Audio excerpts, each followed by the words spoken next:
যে কোনো দল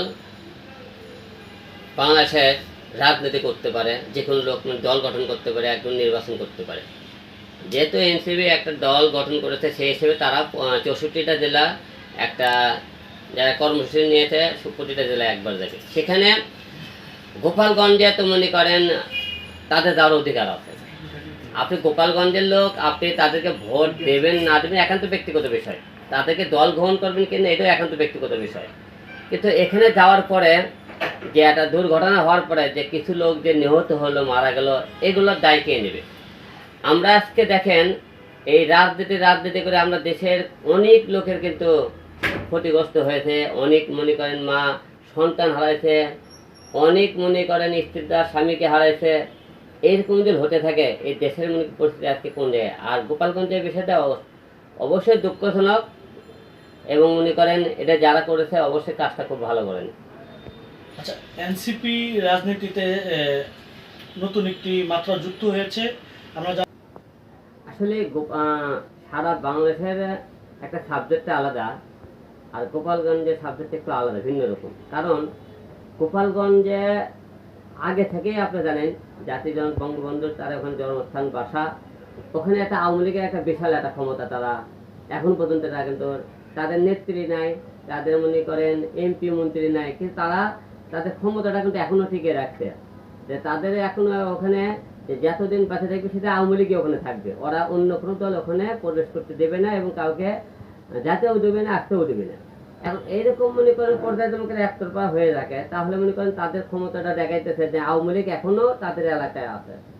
যে এখন তৃতীয় পক্ষ যারা এখন মনে করেন এনসিপি বলেন, বিএনপি বলেন, জামাত বলেন, সবারই কিন্তু ওই এলাকায় ভোট আছে।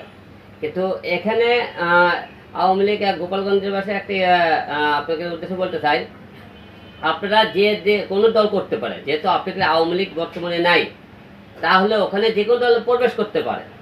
প্রবেশ করতে বলে আপনি তাদেরকে হামলা করতে পারেন না। আপনি ভালো না লাগলে তাদেরকে আপনি ইয়ে করে দেন, তাদেরকে আপনি দেখার দরকার নেই। তাহলে আপনারা কেন এই বারবার একটা দেশের মধ্যে একটা এই যে 5 তারিখের পর থেকে দেশের কোনো রকম শান্তি শৃঙ্খলা নেই, একের পর হত্যা, মামলা, খুন লাগেই আছে আর কি। আমরা কি এসব থেকে বাঁচতে গেলে আপনারা সবাই যখন দেশটাকে বাঁচাতে চান, বাংলাদেশের মানুষ শান্তিতে রাখতে চান, তাহলে থামাতে হবে। কারণ যে কোনো দল আপনার কাছে ভোট চাইতে যেতে পারে, কিন্তু আপনি তাই বলে আপনারা তাদের উপর হামলা করতে পারেন না। আমরা দেখেছি বিগত আমলে আপনি ঢাকা 18 একটি গণতন্ত্র বা মানুষের গলা চেপে ধরেছিল। আসলে ঢাকা 17 আসনে আমার উপর যে হামলা হয়েছে সারা বিশ্ব দেখেছে এই হামলাটা। আর আওয়ামী লীগ যে মনে করেন যখন ক্ষমতা ছিল, তারা কিন্তু তাদের ক্ষমতাটা ব্যবহার করছে, যে এবং এক ধারছে তারা কিন্তু তাদের আসন ছিনে নিছে, এবং তারা মনে করেন যেখানে নির্বাচন হোক না কেন, যেখানে এমপি মন্ত্রী তারা নিজের দখলে রেখেছিল। এখন এই পরিবেশটা যেহেতু মনে করেন 5 তারিখে তারা বিজয় হওয়ার পর থেকে তারা এখন পর্যন্ত কিন্তু ঝোপপাটে কিছু কিছু কাজ করতেছে। এই ঝোপপাটে কাজের মধ্যে দেখেন এই যে কালকে গোপালগঞ্জে কি একটা দুর্ঘটনা ঘটলো, এই দুর্ঘটনার পেছনে অবশ্যই তাদের আগে থেকে একটা পরিকল্পনা ছিল যে এরা কখন ঢোকে। কিন্তু এটা কিন্তু একটা প্রতিহিংসা। যতক্ষণ পর্যন্ত আওয়ামী লীগ বলেন, বিএনপি বলেন, এনসিপি বলেন, জামাত বলেন, যে কোনো লোকই বলেন, প্রতিহিংসা থেকে যতক্ষণ আপনি না বের আসবেন, ততক্ষণ পর্যন্ত আপনি দেশের জন্য কিছু করতে পারবেন, দেশের উন্নয়ন হবে না। আপনাদের সবাইকে প্রতিহিংসা থেকে বের হয়ে আসতে হবে। প্রতিহিংসা থেকে বের আসুন, দেখেন দেশ ঠিক হয়ে যাবে। আমরা এনসিপি ঢুকলেই তাদেরকে তাদের উপর হামলা করবে। আসলে গোপালগঞ্জের লোকের তো এনসিপির উপর একটা রাগ আছে, আপনি সবাই জানেন। কারণ এই ছাত্র আন্দোলনের টাইমে কিন্তু হাসিনার পতন করেছে আর কি। তাদের উপর একটা বিশাল একটা আক্রমণ, যে এদের কারণে আজকে আমাদের আওয়ামী লীগের পতন। এরা হলো মূল নেতা, এরা আজকে গোপালগঞ্জ ঢুকলে এদের অস্তিত্ব রাখা হবে না।